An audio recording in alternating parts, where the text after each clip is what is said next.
This is Matt Graham with the MBS Live Market Update.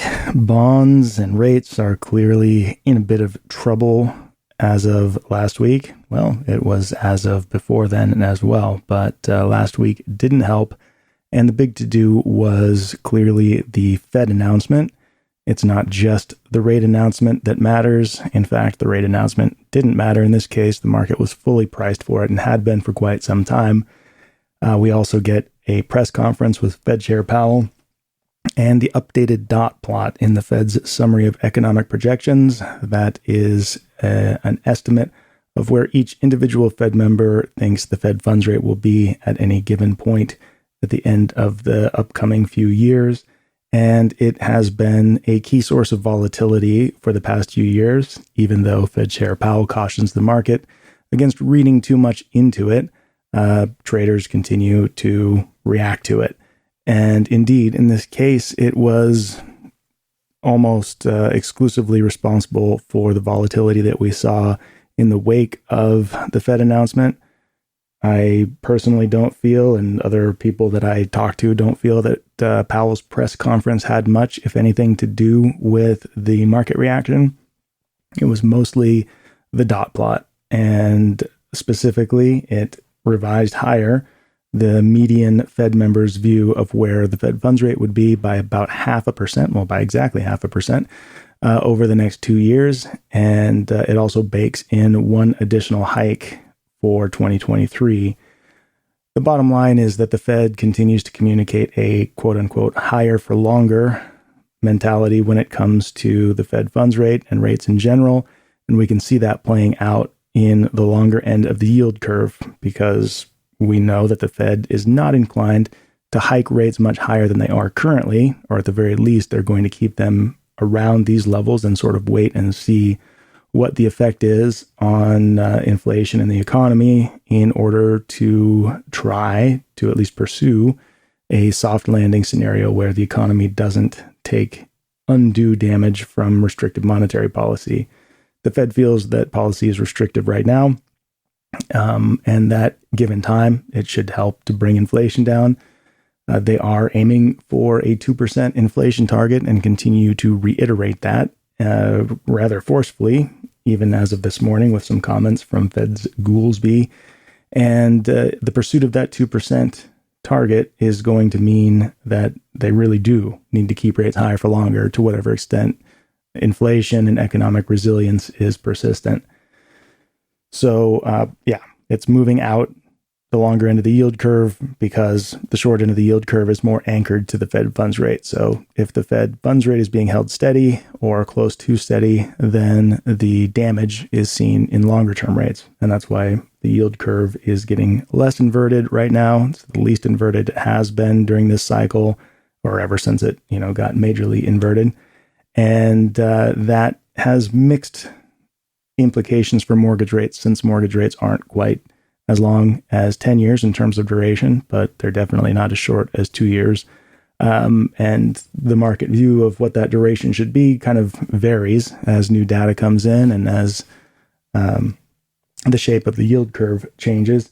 But in any event, they were able, or have been able, to outperform 10-year Treasury yields recently because of that. That's not anything super significant, but it's somewhat interesting, and it's definitely a phenomenon that could continue as the yield curve continues to uninvert. In terms of other data last week, there wasn't much other than the super low jobless claims reading on Thursday morning that drove additional weakness. That came in at 201 versus 225 forecasts. It's really very well in line with what the Fed's been saying about an absence of economic damage showing up in the data, and that in turn makes a case for policy to stay restrictive.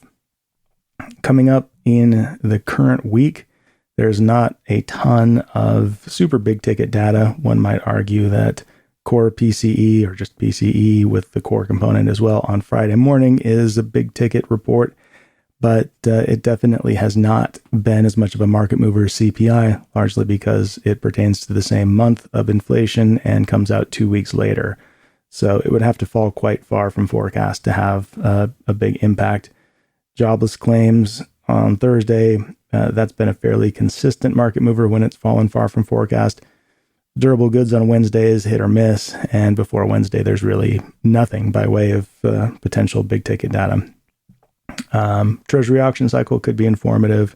That begins on Tuesday and runs through Thursday, and that can let us know how the market is feeling in terms of bond demand in the wake of this repricing that's going on in the longer end of the yield curve, but not as informative as the other week of the auction cycle will be in 2 weeks from now, because this auction cycle is 2s, 5s, and 7s, whereas a 3s, 10s, and 30s cycle would be a little bit more relevant for assessing long-term or long-end demand.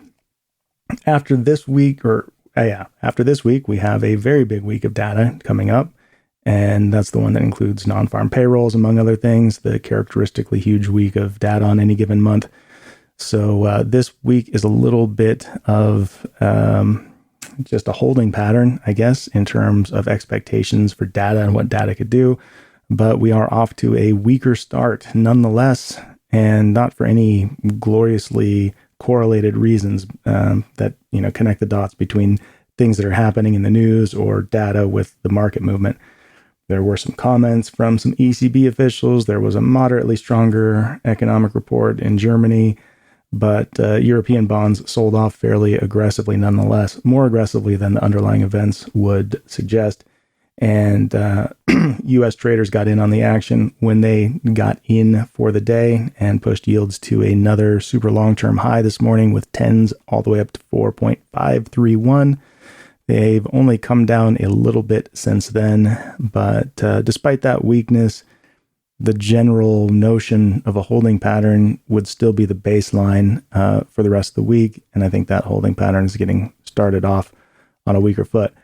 We don't know what we don't know, however, and there could be other reasons for trade flows to sort of push the pace ahead of next week's data. Might not actually be a bad idea as far as some traders are concerned, to get in a more defensive position, push rates even higher, and then let the data sort of push back against that if it's going to.